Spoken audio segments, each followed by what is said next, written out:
नमस्कार मित्रों, आप सभी का स्वागत है हमारे YouTube चैनल तरुण जी के क्लास में। मैं हूं तरुण और मैं आपके लिए लेके आया हूं मित्रों आज मैथ्स पेडागोगी की लाइव क्लास। तो सभी को प्रणाम है, जय महाकाल, जय श्री राम। तो दोस्तों, अभी हमारी ये सीरीज़ चल रही है मैथ्स पेडागोगी की, तो मैं जल्द से जल्द मैथ्स पेडागोगी कंप्लीट करने की कोशिश कर रहा हूँ और जल्द ही ये फिनिश भी हो जाएगी। कुछ क्वेश्चन और बचे हुए हैं। तो रोज़ाना हमारी 11 बजे क्लास होती है तरुण जी के क्लास चैनल पर, और रोज़ाना रात 9 बजे रोज़ाना शाम 7 बजे क्लास होती है तरुण जी के ट्रिक चैनल को, साइंस की क्लास रहती है। तो दोनों को आप सब्सक्राइब जरूर करिएगा। फिलहाल हम अपनी वीडियो पे चलते हैं। आज का हमारा सेशन बोल क्या रहा है, तो आप कमेंट दे जरूरीगा, कमेंट देना कंपलसरी, जिससे आपको पता चल सके आप कितने क्वेश्चन के सही थे। तो फिलहाल आज का हमारा फर्स्ट जो क्वेश्चन है वह है राष्ट्रीय पाठ्यचर्या की रूपरेखा 2005 में उल्लेखित गणित की लंबी आकृति संकेत करती है। जो गणित की लंबी आकृति है वो संकेत करती है। ऑप्शन ए चुनौतीपूर्ण समस्याओं को हल करना, ऑप्शन बी गणित के खेलों का सृजन करना, ऑप्शन सी हस्तसिद्ध अनुभव प्रदान करना, और ऑप्शन डी एक संकल्पना पर दूसरी संकल्पना बनाना। एक संकल्पना पर दूसरी संकल्पना बनाना। तो 2005 में जो गणित की लंबी आकृति संकेत है ना, वो ऑप्शन डी इज राइट है। डी क्या बोल रहा है? एक संकल्पना पर दूसरी संकल्पना बनाना, ये निर्भर करता है, याद रखिएगा। नेक्स्ट क्वेश्चन है मित्रों हमारा, निम्नलिखित पर विचार कीजिए। और निम्नलिखित क्या विचार करना, देखो 5 + 3 = क्या होगा। इस सीमित उत्तर प्रश्न का तदनुरूपी मुक्त उत्तर प्रश्न होगा 5 और 3 का योग ज्ञात कीजिए। 5 और 3 का योग ज्ञात कीजिए। ऑप्शन बी 5 में क्या जोड़ा जाना चाहिए ताकि 8 प्राप्त हो। ऑप्शन सी कोई ऐसी दो संख्या बताइए जिनका योग 8 हो, है ना, 91 का बोल रहा है। और ऑप्शन डी है 5 और 3 का योग क्या होगा। तो निम्नलिखित पर हमको विचार करना है और इस सीमित उत्तर प्रश्न का हमको तदनुरूपी मुक्त उत्तर देना है। यहाँ पर मुक्त उत्तर की बात करी है, तो मुक्त उत्तर के हिसाब से जो हमारा ऑप्शन सी होगा वो राइट होगा। क्यों? क्योंकि कोई ऐसी दो संख्या बताइए जिनका योग क्या होगा, 8 होगा, ये बताना है। तो ये मुक्त उत्तर के हिसाब से ऑप्शन सी हमारा राइट होगा। नेक्स्ट क्वेश्चन मित्रों हमारा क्वेश्चन है, फरहान ने विद्यालय के पुस्तकालय में जाने पर यह पाया कि कहानी अनुभाग में रखी 100 पुस्तकें नष्ट हो गई, 20 पुस्तकों का किसी का पता नहीं है, 219 पुस्तकें अलमारी में रखी हैं और 132 पुस्तकों को बच्चों को पढ़ने के लिए दिया गया है। पुस्तकालय में कुल कितनी कहानी की पुस्तक थी? शिक्षक इस प्रश्न के द्वारा निम्नलिखित किस मूल्य को पढ़ा सकता है?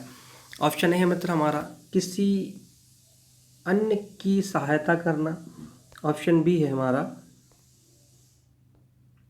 अन्य के साथ पुस्तकों की साझेदारी करना, ऑप्शन सी है पुस्तकों की अच्छी देखभाल करना, और ऑप्शन डी है सहयोग की संवेदनशीलता। तो मित्रों जो इसका राइट आंसर होगा वो होगा ऑप्शन सी, पुस्तकों की अच्छी देखभाल करना, ये बता रहा है ये क्वेश्चन। नेक्स्ट क्वेश्चन है मित्रों हमारा कि यदि एक शिक्षार्थी की बुद्धि लब्धि 100 हो तो इसका आश्रय क्या है? ऑप्शन ए है शिक्षार्थी प्रतिभाशाली बुद्धि का है, ऑप्शन बी है शिक्षार्थी की बुद्धि का स्तर उच्चतम है, ऑप्शन सी है शिक्षार्थी की मानसिक आयु वास्तविक आयु से अधिक है, और शिक्षार्थी की मानसिक आयु और वास्तविक आयु बराबर। तो 100 जब भी होगा, हमने पहले भी बताया था थ्योरी में, 100 जब भी होगा तो उसकी मानसिक आयु और वास्तविक आयु सेम होगी, क्योंकि आईक्यू का फार्मूला ही होता है मानसिक आयु बटे वास्तविक या तैथिक आयु इंटू 100। और 100 जब आएगा जब दोनों सेम होंगे, कट जाएंगे, मतलब ऑप्शन डी हमारा सही होगा। चलते हैं नेक्स्ट क्वेश्चन की ओर मित्रों। ये क्वेश्चन मित्रों क्या बोलता है देखते हैं। क्वेश्चन है कि 1/4 को निरूपित करने का कौन सा तरीका गलत है? 1/4 को निरूपित करने का कौन सा तरीका गलत है? ऑप्शन ए में ये देखो ऐसा बनाया है, ये ऐसा बनाया, ये ऐसा बनाया, ये ऐसा बनाया, तो बताओ इनमें से कौन सा तरीका गलत है? तो भाई यहाँ पर बात करी है 1/4 का, तो ये तो बिल्कुल सही है क्योंकि एक्यूरेट 4 है, ये भी सही है, ये भी बिल्कुल सही है, लेकिन ये गलत है क्योंकि ये 1/4 नहीं दर्शा रहा है। तो हमारा जो राइट आंसर होगा वो हमारा ऑप्शन नंबर क्या हो जाएगा? बी हो जाएगा। हाँ देखो, ये क्वेश्चन सबसे इम्पोर्टेंट है, इस टाइप के क्वेश्चन बहुत ज़्यादा पूछे जाते हैं। क्वेश्चन है जो गणित शिक्षण की जो आगमन विधि है, आगमन विधि का सिद्धांत है। ऑप्शन है ज्ञात से अज्ञात की ओर, ऑप्शन बी अज्ञात से ज्ञात की ओर, ऑप्शन सी है सामान्य से विशिष्ट की ओर, और ऑप्शन डी है विशिष्ट से सामान्य। तो जो आगमन विधि है, याद रखिएगा, मैथ्स की जो भी आगमन विधि है वो सामान्य से कहाँ की ओर होती है, विशिष्ट की ओर होती है। तो हमारा ऑप्शन नंबर सी याद हो जाएगा, सामान्य से विशिष्ट की ओर होगा गणित की आगमन विधि। तो याद रखना, सामान्य से कहाँ की ओर, विशिष्ट की ओर होता है। नेक्स्ट क्वेश्चन में तो हमारा क्वेश्चन है कि निम्नलिखित में से कौन सा मुक्त अंत वाला प्रश्न है। ऑप्शन ए है 2/7 से 7 ज़्यादा क्या है, ऑप्शन बी है 25, 71, 19, 98, 1785 संख्या आरोही क्रम में लिखिए। मुक्त अंत वाला क्वेश्चन पूछा है, और कौन सा बड़ा है, 1/3 या 7/5, और ऑप्शन डी है 2.7 से बड़ी कोई चार संख्याएं लिखो। तो यहाँ पर जो मुक्त अंत वाले क्वेश्चंस की हम बात कर रहे हैं उसके हिसाब से क्या होगा, 2.7 से बड़ी कोई चार संख्या लिखो। यहाँ पर मुक्त अंत वाले क्वेश्चन के हिसाब से हमारा डी राइट हो जाएगा, याद रखिए। 2.7 से बड़ी कोई चार संख्या आपको लिखना है, ठीक है।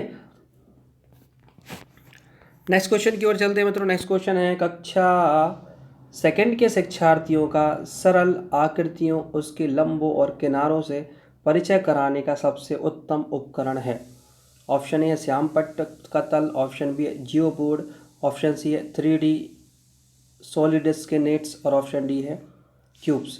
तो इसका जो राइट आंसर होगा वो ऑप्शन बी जियो बोर्ड। तो याद रखना, सेकेंड के जो शिक्षार्थियों का जो सरल आकृति, उसके लंबों और किनारों से परिचय कराने का सर्वोत्तम उपकरण क्या होता है, हमारा होता है जियो बोर्ड। अब नेट पर डालिएगा जियो बोर्ड क्या होगा, आपको मिल जाएगा। हाँ जी, नेक्स्ट क्वेश्चन की ओर चलते हैं। नेक्स्ट क्वेश्चन कितना इंपॉर्टेंट है, क्वेश्चन है कि निम्नलिखित कक्षा 5 की पाठ्य पुस्तक में से एक सवाल है। यहाँ चार खंभे हैं जिनका माप क्रमशः 105, 215, 150 और 235 है। यदि उन्हें समान लंबाई के टुकड़ों में काटना है तो प्रत्येक टुकड़े की अधिकतम लंबाई क्या होगी। यह सवाल खालिस्तान के लिए पूछा गया है। ऑप्शन ए है HFC LCM पर आधारित शब्द समस्याओं का अभ्यास देना, ऑप्शन बी है गुणक एवं गुणज के ज्ञान की परीक्षा, ऑप्शन सी है HFC ज्ञात करने के कौशल की जांच, और ऑप्शन डी है सीखी गई संख्याओं का प्रयोग करना। तो जो इसका जो राइट आंसर होगा मित्रों वो होगा हमारा ऑप्शन नंबर डी, और ऑप्शन नंबर डी बोलता है सीखी गई संख्याओं का प्रयोग करते रहना। याद रखिएगा, ये इसका राइट आंसर हो जाएगा ना। नेक्स्ट क्वेश्चन की ओर चलते हैं। क्वेश्चन थोड़ा सा अब आपको बड़े मिलेंगे। तो नेक्स्ट क्वेश्चन हमसे बोलता है कि निम्नलिखित कक्षा से थर्ड की पाठ्य पुस्तक में से एक समस्या है। निम्नलिखित समस्या को हल करने के लिए कौन सी गणितीय संक्रिया का प्रयोग किया जाएगा। ऑप्शन है एक दूध वाला 10 दिन में 1410 लीटर दूध बेचता है, वह एक दिन में कितने लीटर दूध बेचेगा। मतलब 10 दिन में 1410 लीटर दूध बेच रहा, तो एक दिन में कितना बेचेगा, एक दिन में 141 बेचेगा, आपको पता है। उपयुक्त सवाल में ब्लूम के संज्ञानात्मक क्षेत्र की किस दक्षता की ओर संकेत कर रहा है। ब्लूम का संज्ञानात्मक दक्षता का केंद्र अपन ने पढ़ा है, तो अब इसका आंसर आसानी से लगा लोगे, क्योंकि इसका जो राइट आंसर है मित्रों वो हो जाएगा हमारा ऑप्शन नंबर डी, विश्लेषण करना। क्या करना, विश्लेषण करना। आप याद रखिएगा, क्या करना, विश्लेषण करने की दक्षता की ओर संकेत करता है। हाँ, नेक्स्ट क्वेश्चन की ओर चलते हैं। नेक्स्ट क्वेश्चन थोड़ा सा टिपिकल है। क्वेश्चन है कि राशिद कक्षा 5 में पढ़ता है, वह विभिन्न प्रकार के त्रिभुजों को विभिन्न श्रेणियों में वर्गीकृत कर सकता है, लेकिन त्रिभुज में तीन कोणों का योग 180 डिग्री होता है के अमूर्त प्रमाण को समझने में उसे कठिनाई होती है। प्याजे के संज्ञानात्मक सिद्धांत के अनुसार राशिद खालिस्तान सड़क पर है।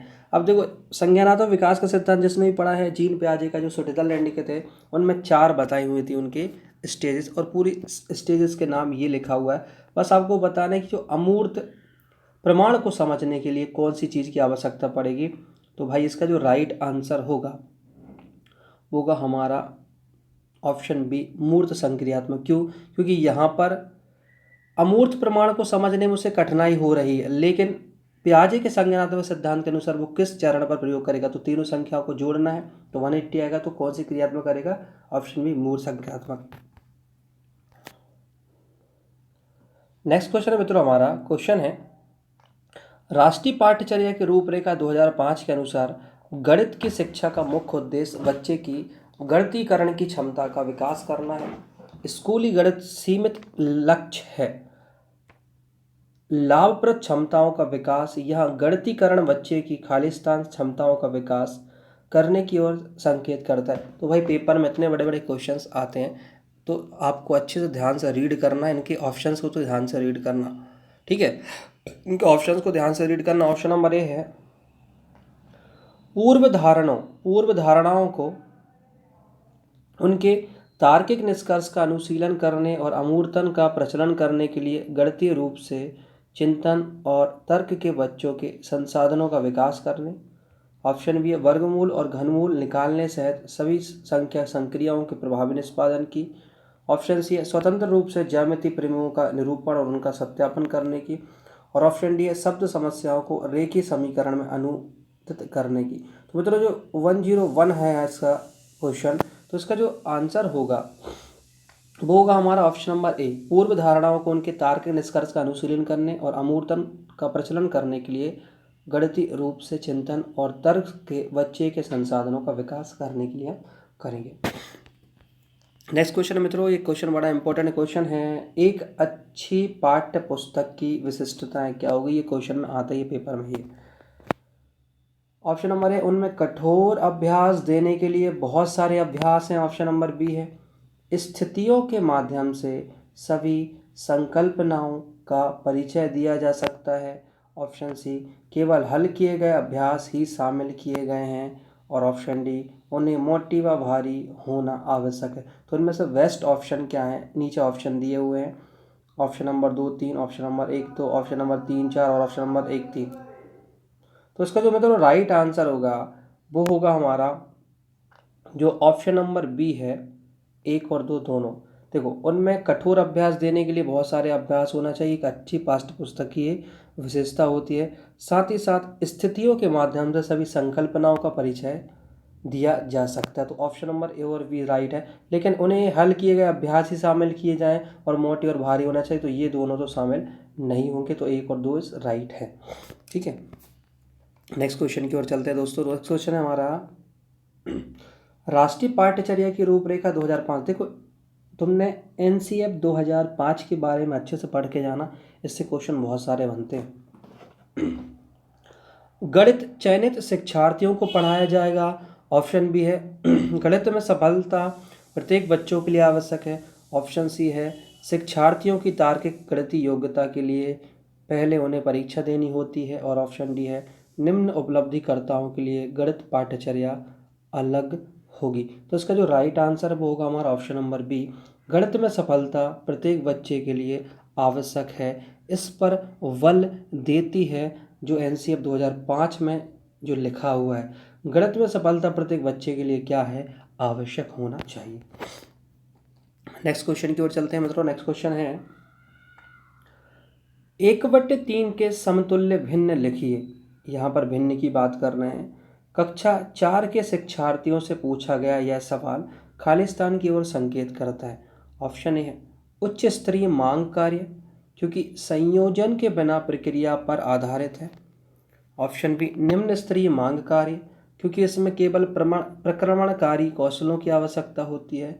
ऑप्शन सी है निम्न स्तरीय मांग कार्य, क्योंकि यह केवल रटने पर आधारित होती है। और ऑप्शन डी उच्च स्तरीय मांग कार्य, क्योंकि यह संयोजन के साथ प्रक्रिया पर आधारित होती है। तो इसका जो राइट आंसर है दोस्तों वो हो जाएगा हमारा ऑप्शन नंबर बी, निम्न स्तरीय मांग कार्य, क्योंकि इसमें केवल प्रक्रमणकारी कौशलों की आवश्यकता होती। आप तो इनको याद कर लीजिए यदि आपको समझ में नहीं आते हैं, क्योंकि क्या है थोड़ी सी पेडागोगिक लैंग्वेज थोड़ी टिपिकल होती है, तो कई चीज़ों को हमको याद कर लेना चाहिए। जैसे गणित में आगमन विधि हमेशा कहाँ से कहाँ चलती है, निगमन विधि कहाँ से कहाँ चलती है, संश्लेषण विधि कहाँ से कहाँ चलती है, इनको याद ही करने में ज़्यादा प्रॉफिट होता है। नेक्स्ट क्वेश्चन है मित्रों, हमारा क्वेश्चन है 105वां। प्रायः शिक्षार्थी दशमलव संख्याओं की तुलना में त्रुटि करते हैं। उदाहरण के लिए 0.50, 0.5 से बड़ा है। इस त्रुटि का सर्वाधिक संभावित कारण क्या हो सकता है? ऑप्शन है क्रमिक दशमलव में शून्य की सार्थकता से संबंधित भ्रांतिपूर्ण संकल्पना। ऑप्शन बी है कक्षा में इस प्रकार के सवालों के अभ्यास का अभाव। ऑप्शन सी है संख्या रेखा पर दशमलव संख्या के निरूपण के मूर्त अनुभव का अभाव। और ऑप्शन डी है शिक्षार्थियों द्वारा लापरवाही बरतना। तो मित्रों जो राइट आंसर होगा वो होगा ऑप्शन ए, क्रमिक दशमलव में शून्य की सार्थकता से संबंधित भ्रांतिपूर्ण संकल्पना। ये क्या है, 0.5 लिखा हुआ है, ये दोनों ही सेम होते हैं, इसके पीछे जीरो लगाने से कुछ नहीं होता है, समझिएगा, ये समझने की बात होती है ना। नेक्स्ट क्वेश्चन है, एक शिक्षक शिक्षार्थियों को दैनिक जीवन में गणित का अनुप्रयोग विषय के साथ गणितीय जर्नल पत्रिका तैयार करने के लिए बढ़ावा देता है, यह गतिविधि क्या है? ऑप्शन ए है गणितीय संकल्पनाओं और उनके अनुप्रयोगों में संबंध बिठाने, अपने ज्ञान तथा विचारों को साझा करने में शिक्षार्थियों की सहायता करना। ऑप्शन बी है शिक्षार्थियों की गणितीय संकल्पनाओं की परीक्षा करना। ऑप्शन सी है अपने ज्ञान और समझ को साझा करने के लिए शिक्षार्थियों को अवसर उपलब्ध कराना। और ऑप्शन नंबर डी है गणित की समझ में शिक्षार्थियों की सहायता करना। तो इसका जो राइट आंसर वो होगा ऑप्शन नंबर ए, गणितीय संकल्पनाओं और उनके अनुप्रयोगों में संबंध बैठाने और अपने ज्ञान और विचारों को साझा करने में शिक्षार्थियों की सहायता करना। चलते हैं नेक्स्ट क्वेश्चन की ओर मित्रों, और ये हमारा लास्ट क्वेश्चन है वैन हीले के ज्यामिति विचार के स्तर के अनुसार 5 स्तर हैं: चाक्षुषीकरण, विश्लेषण, अनौपचारिक निगमन, औपचारिक निगमन और दृढ़ता। कक्षा 3 के एक बच्चे को छांटने के लिए कुछ बहुभुज दिए गए हैं। बहुभुजाओं की संख्या के आधार पर बहुभुजों को वर्गीकृत करता है। यह बच्चा वैन हीले के ज्यामितीय विचार के खाली स्थान स्तर पर है। तो वैन हीले का ज्यामितीय विचार थोड़ा सा पढ़िएगा। फिलहाल इसका जो राइट आंसर है वो हम बताते हैं। ये इसको छांटने के लिए उसने बोला है, ठीक है, इसको छांटने के लिए उसने बोला है। तो मित्रों जो इसका राइट आंसर होगा वो होगा चाक्षुषीकरण। चाक्षुषीकरण मतलब आंखों से देख के काम करना। तो वो बहुभुज को यहाँ से छांट लेगा, तो ये ऑप्शन भी हमारा राइट हो जाएगा। आई होप मित्रों वीडियो हम थोड़े से शॉर्ट्स बनाते हैं जिससे आप दिन भर तो क्लासेस रहती है, आपको बहुत सारी वीडियोस मिल सके। और ये आपसे रिक्वेस्ट है इस वीडियो को शेयर जरूर करें दोस्तों के साथ। माता रानी की कृपा आएगी।